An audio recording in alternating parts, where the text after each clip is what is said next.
Pokémon, the world's biggest franchise.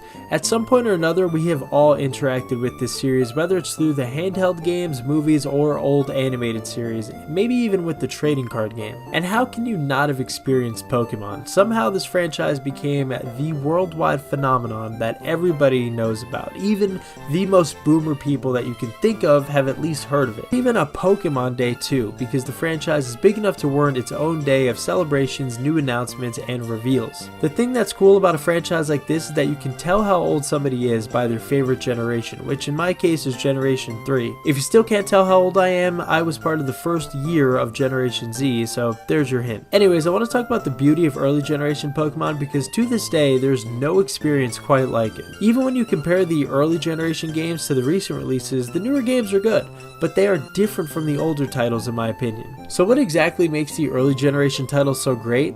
The best way to describe it is this.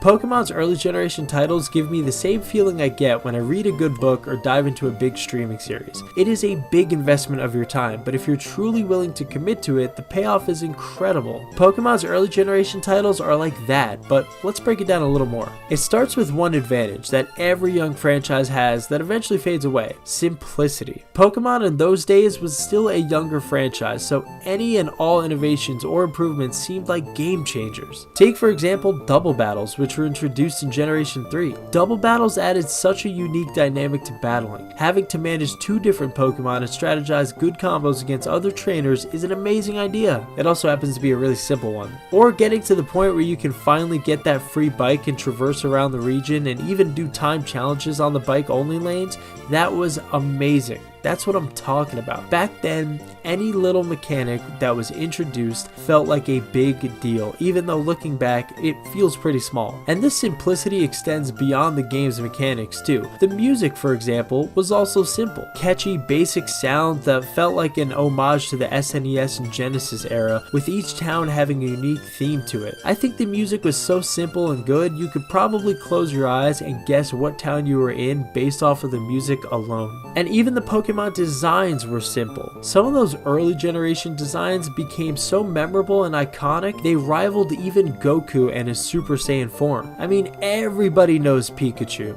Simplicity always favors the young, and in this case, the early generation of Pokemon truly has the benefit of being simple and capitalized on it all that it could. Now, beyond that, Pokemon to me had the greatest RPG experience out there. I still feel this way about the early generation titles, so this is less about rose-tinted glasses and more about Pokemon striking gold with its formula. You move to a new town, it's just you and your mother. You meet a local professor who gives you a Pokemon, a rival and friend who will also become a trainer alongside you, and then you're off to explore the region. That is such a fantastic way to begin an RPG. The reason why I might connect with this a little bit more than the next guy is because as a kid, I would often just go places. I rarely had a plan for the day. I wasn't thinking about what I was going to do or what I would bring with me. I would simply take my bike, go for a ride, and see what happens. Many times I would end up at a friend's house and we would hang out, go exploring, go through the woods, see where certain paths led us or waterfalls, and we wouldn't come home until it got super dark. In some cases, I would just call my mom and tell her I was spending the night at a friend's house too. That right there was unparalleled freedom to me.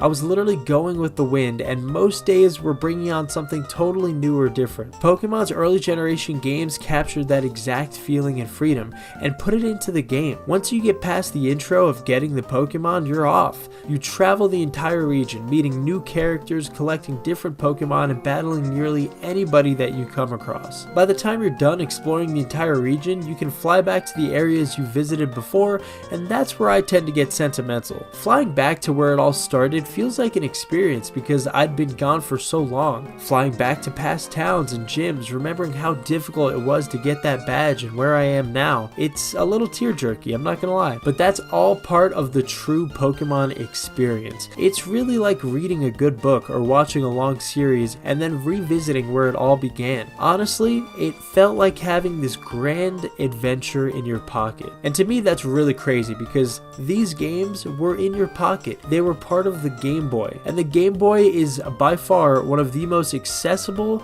video game systems or handhelds of all time. These games did not cost that much at all, so almost anybody can have Pokemon at any time. And I appreciate that Nintendo still focuses on affordability and accessibility. Now, obviously I have yet to mention the story, but that's for good reason. It is truly one of the best video game stories I have ever seen. Now I'm going to focus on Ruby, Sapphire, and Emerald. The story is about environmentalism and the effect that Pokemon have on the world itself. You have two rival teams with opposing goals. Team Magma wants to expand the landmass, and Team Aqua wants to expand the oceans. So they both awaken legendary Pokemon capable of doing such insane feats. However, these two Pokemon are fierce and truly hate each other. I mean, it's ridiculous. You've all seen the memes of Kyogre and Groudon, and it's on site every time with those two. But the game explores this delicate balance between the land and the sea, and the consequences of disrupting that balance. The conflict between Team Magma and Team Aqua also reflects a real-world concern about environmental protections. And the game also emphasizes how insanely broken legendary Pokemon are. The fact that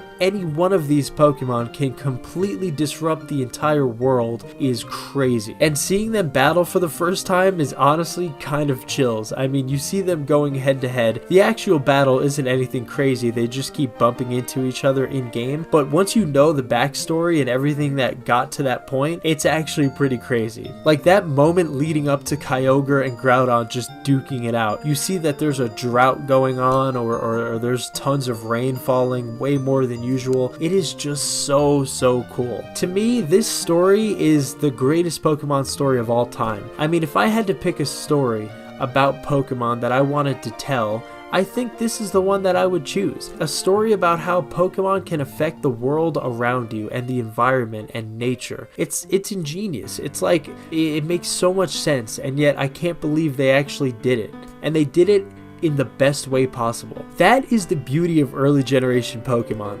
The story, the music, the designs, the simplicity, the accessibility, they all add up to this great experience that I feel is one of a kind. And I want to re-emphasize that I still think the newer generation games are great. Like, I loved Scarlet. I know people hate it. I loved it. I thought the story was amazing and shockingly dark. I mean, poor Arvin. This man lost his mother and didn't even get to say goodbye. He had a sick Pokemon who he loved dearly and was able to recuperate because of the herbs. But still, like, that is a great Pokemon story right there, and there have been great Pokemon stories after Generation 3, but man, early generation Pokemon did it like nobody else did it. I wish I could go back and experience it for the first time when it was at its peak again, but I'm so happy that I can play it at this age and still love it for what it is. Early generation Pokemon is some of the greatest storytelling, some of the greatest video gaming of all time, hands down. And when we talked about how Pokemon is big enough to have its own day called Pokemon Day, it's because of games like this. Pokemon Ruby, Sapphire, Emerald, Fire Red, Leaf Green,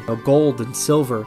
These games were groundbreaking experiences. I mean, truly, these games were history. They are a part of history forever. And it is no wonder why Pokemon ended up becoming this worldwide phenomenon. Anybody of all ages can get lost in the world of Pokemon, and I think that's the beauty of it. I loved Pokemon as a kid, and I love it now. And those early generation titles to me they hold so much weight because that is what helped me fall in love with the series. And so I will always hold those Pokemon games near and dear to my heart. And if you haven't experienced these early generation games, I highly suggest you go back and play them. You could do it on Delta Emulator, which honestly feels like having your phone turned into a Game Boy, which is really cool, or you could just try and get a Game Boy, which honestly is also a really great idea because retro gaming is pretty good to get into right now considering the state of modern gaming. Which, for the record, modern gaming is not all bad. There's a lot of great games that come out that are awesome, but there's also a lot of games that come out that are, well, they're games. Anyway, that is the beauty of early generation Pokemon. I'm just rambling at this point. What is your favorite generation of Pokemon and why?